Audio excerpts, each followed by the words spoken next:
काटते काटते ऊपर तक आ गए और आखिरी हिस्सा मसलन कि अब तो कोई कुछ काट नहीं सकते।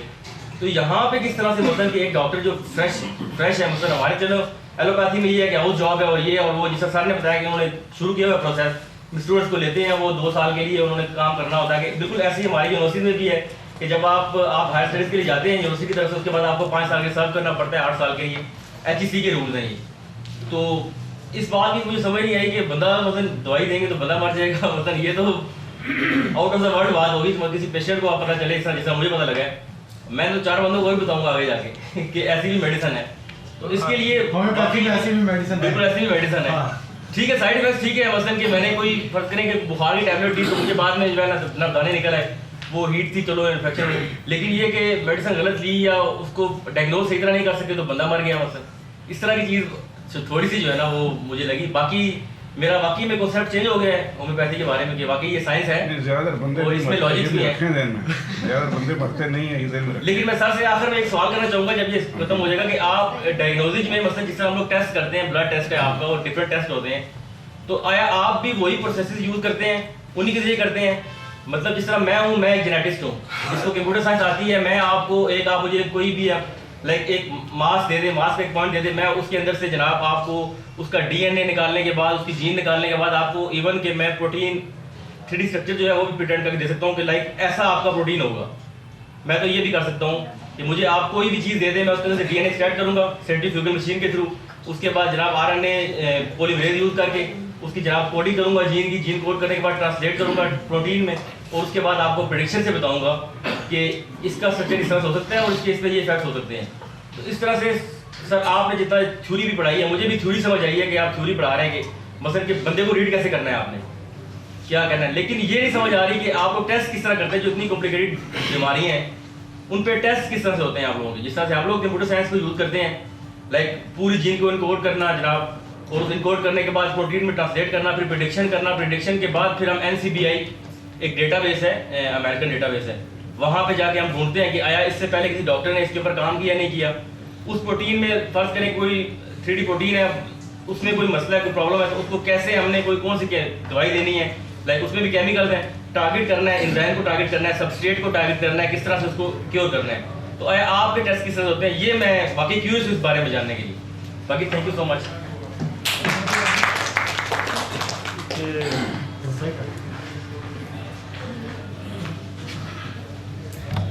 इसको बड़ा अच्छा डिफाइन किया है और ऐसा होना भी चाहिए, और हम भी साइंटिफिकली कुछ चीज़ें कर रहे हैं।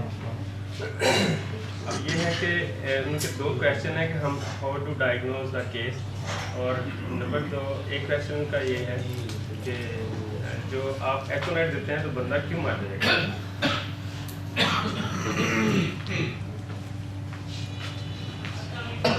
हम पहली बात के डायग्नोज जो है हम ऐसे ही करते हैं जैसे एलोपैथिक डॉक्टर करता है, लेकिन हमारा डायग्नोज डिफरेंट होता है। उनका डायग्नोज होता है सिर्फ उन्होंने लीवर को लिया, आप जाते हो कहते यहाँ पेन है, उन्होंने इसको जस्ट ले लिया और उसके बाद डायग्नोज किया कि आपका जिगर का मसला है, तो उसके बाद उन्होंने मेडिसिन स्टार्ट कर दी। वो क्यों स्टार्ट की, तो उनकी दवाइयाँ जो हैं वो सिर्फ जिगर पे ही काम करती हैं, बाकी बॉडी जो है उस पर साइड इफेक्ट देती है। जो होम्योपैथी है वो इस तरह काम नहीं करती। होम्योपैथी आपके DNA पे जाके काम करती है, आपकी पूरी बॉडी के काम करती है, होलिज्म है। तो सर से मैं पिछले दिनों बात कर रहा था, मैंने कहा सर कि हमने जो है सेल जो है वो बेसिक इकाई है, तो सर ने बताया बेसिक इकाई सेल तो नहीं है। वाह, एक न्यू थ्योरी, नई चीज़ें हम लेके आए, वो ये है कि अगर आपका बॉडी का होम्योस्टेसिस आपने पढ़ा होगा कि अगर आपकी किडनी निकाल दी जाए क्या जिंदगी में रहेगी। सेल तो आप छोटी सी चीज़ है ना, किडनी तो अगर आपके बॉडी से हाथ एक काट दिया जाए तो होम्योस्टेसिस कायम रहेगा, नहीं रहेगा। आंख निकाल दे तो होम्योस्टेसिस रहेगा। अगर एक सेल है, खलिया है, उसको आप निकाल दें, एक खलिया निकाल दें, तो होम्योस्टेसिस कायम रहेगा, नहीं रहता। क्योंकि बॉडी के अंदर जितने भी ऑर्गन हैं वो एक दूसरे से रिलेट हैं और काम कर रहे हैं, इसलिए पूरी बॉडी अगर होगी तो हमारे जो है बेसिक पूरी बॉडी ही एज ए हॉलिज्म, वो बुनियादी इकाई है हमारी जिंदगी, ना कि हमारा एक cell. Holism is a basic unit of life, not a cell of unit of life. तो यहाँ पे कुछ चीज़ें साइंस जो है वो हमें बता तो रही है, लेकिन साइंस में बहुत सारी चीज़ें गलत भी हैं। अभी तक साइंस को समझने के लिए हमें हो सकता है कि 1000 साल चाहिए।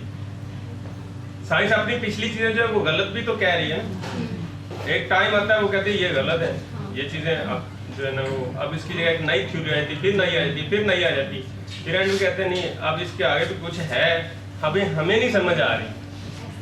तो इंसान जो है एज ए हॉलिज्म है, नॉट ए सेल। सिर्फ एक सेल ही काम कर रहा है, पूरी बॉडी काम कर रही है। तो holism is a basic unit of life, not a cell of unit of life है।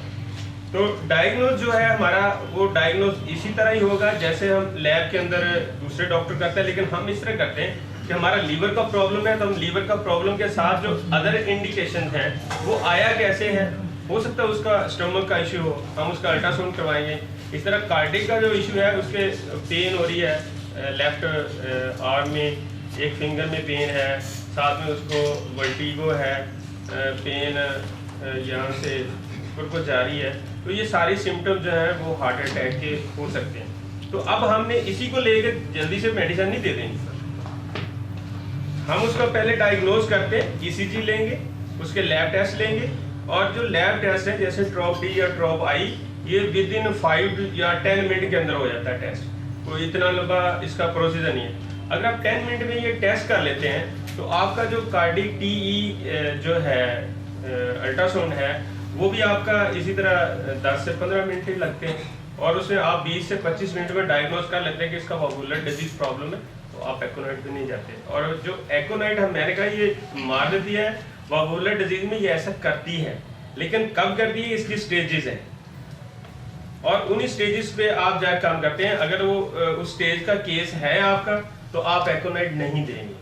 तो इस पे जाके अगले जो लेक्चर आएंगे उनमें हम बताएंगे कि ये किस तरह स्टेज होते हैं। ये थोड़ा सा लंबा हो जाएगा, तो मैं जरा हार्ट में अगर पेन है या 25 मिनट में डायग्नोज हो जाता है और पेशेंट या 20 मिनट में मर जाता है तो क्या करें?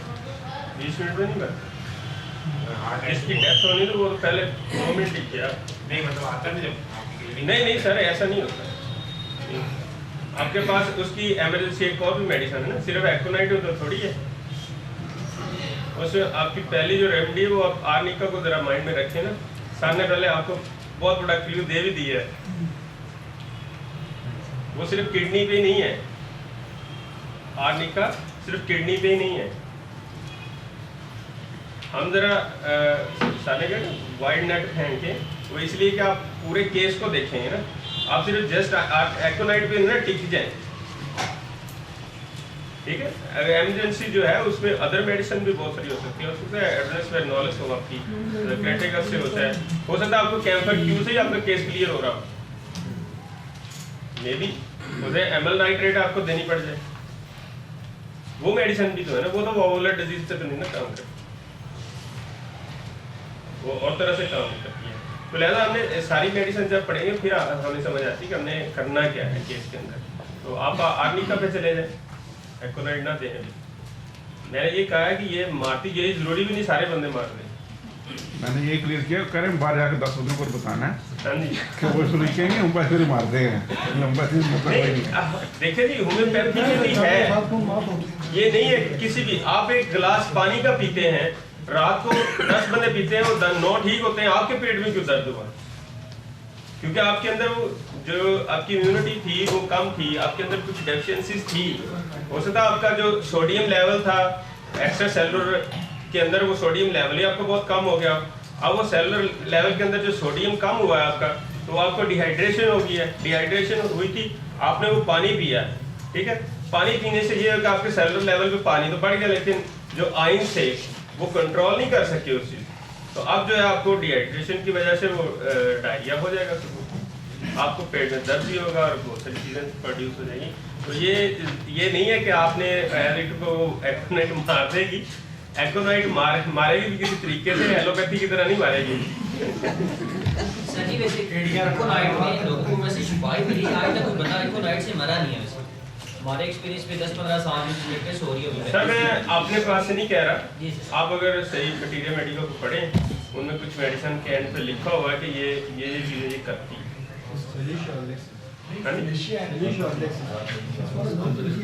करती हैं, लेकिन हम उनको ऑब्जर्व नहीं करते, हम उनको देखते नहीं। हम उस तरह नहीं ना देखते जिस तरह वो चीज़ें हैं, ठीक है। अब देख रहे प्रूविंग जो है वो एक बहुत बड़ी सच्चाई है। तो हमने कि हमें क्या बताया कि प्रूविंग में एकोनाइट ने सबसे पहले कहाँ पे काम किया था? कोई टॉक्सिन है, कोई जहर है, लाइक स्नेक का जहर है, तो सबसे पहले क्या करता है? वो आपके ब्लड के अंदर डिकम्पोजिशन करता है, तोड़ ही करेगा, डिकम्पोज करता है ब्लड को। और सबसे पहले जो टॉक्सिन है इसका स्नेक का, वो आपके ब्लड पे काम करेगा। और कुछ जो स्नेक हैं उनका ब्लड पे करता ही नहीं है, वो डायरेक्ट कार्डियक पे करता है काम, कुछ है वो माइंड पे करता है काम। तो इस तरह जो टॉक्सिन है उन पे भी डिफरेंट तरह होगा, केमिकल भी डिफरेंट तरह हमारी बॉडी में वर्क करते हैं। तो हमारे जो केमिकल्स हैं, जो एनिमल हैं, जो प्लांट हैं, उनकी जो अफिनिटी सबसे पहले जिस ऑर्गन पे वो पैथोलॉजी या पहले ऑर्गन पे सिम्टम्स प्रोड्यूस करती है, उसी को तो सीएम बोगर ने डिफाइन किया अपने मटीरियल मेडिकल। तो अगर हम उसी तरतीब से लेते हैं तो केस आप पैथोलॉजिकली भी निकाल सकते हैं। Thank you Tariq. Sir please पूरी सॉफी रहती है, लेकिन वो टॉपिक जो है डाइवर्ट हो जाता है। तो मैं मुख्तसर इसके बाद बता दें कि हनीमन कहते हैं, वो खुद MBBS डॉक्टर हैं, उसने कहा कि hidden interior of the organism, उसके अंदर क्या चल रहा है इसको जानना दुनिया की सबसे बड़ी बेवकूफ़ी है। क्योंकि आप जब चीज़ों को उसके हिडन इंटीरियर को जानने की कोशिश करते हैं तो आपको चीज़ों की समझ नहीं आती। अच्छा, अब as a scientist, as a researcher आप देख लें कितनी एडवांसमेंट हो गई, रिसर्च हो गई है, ठीक है। एक एलोपैथिक डॉक्टर को ये पता चल जाता है कि इस बंदे को ये मर्ज है, लग जाता है पता। यहाँ तक कि होम्योपैथिक डॉक्टर से वो माइन्यूट डिटेल तक चला जाता है, ठीक हो गया। लेकिन मर्ज ठीक क्यों नहीं हो रहे, ये क्वेश्चन है, ठीक है। इस बात से फिर ये लगता है कि हनीमन कहते हैं कि ये जो इन्वेस्टिगेशंस आप दे रहे हैं, these are only so called hypothesis, ठीक है। अब हम क्या करते हैं कि मैं खुद इसके पीछे इतना नहीं जाता। अगर मुझे उसने कहा कि माइट्रल रिगर्जिटेशन है तो ठीक है, मान ली बात, लेकिन मैं उसकी बात को 100% नहीं मानता, ठीक है।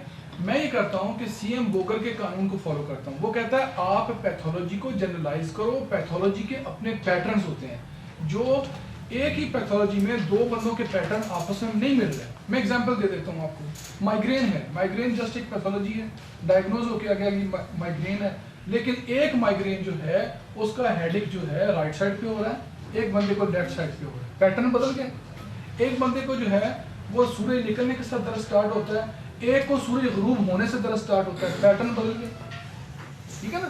तो हम करते हैं इंडिविजुअलाइज्ड, जो उसको आप कह रहे हैं कि जनरलाइज्ड पैथोलॉजी पे काम। ये टर्म जो है होम्योपैथी में यूज की जाती है, generalised pathology, not special pathology, not general pathology, generalised pathology. जब आप जनरलाइज करते हैं किसी ऑर्गन को तो आप एलोपैथिक डॉक्टर उसको पिन पॉइंट करने में कहीं गलती कर जाता है, आप नहीं करते। मेरे एक दोस्त है, वो उनको आंखों का मसला है, रेटिनाइटिस पिगमेंटोसा डिजीज़ है, विटामिन ए की डेफिशिएंसी होती है, बंदा अंधा हो जाता है, पिगमेंटेशन होती है रेटिना के अंदर। तो उनके पास LRBT से कुछ लोग आ गए, उन्होंने कहा डॉक्टर साहब आप इनसे मिलें, आपको ना बड़े दिलचस्प ये लोग लगेंगे। तो दिलचस्प तो ज़ाहिर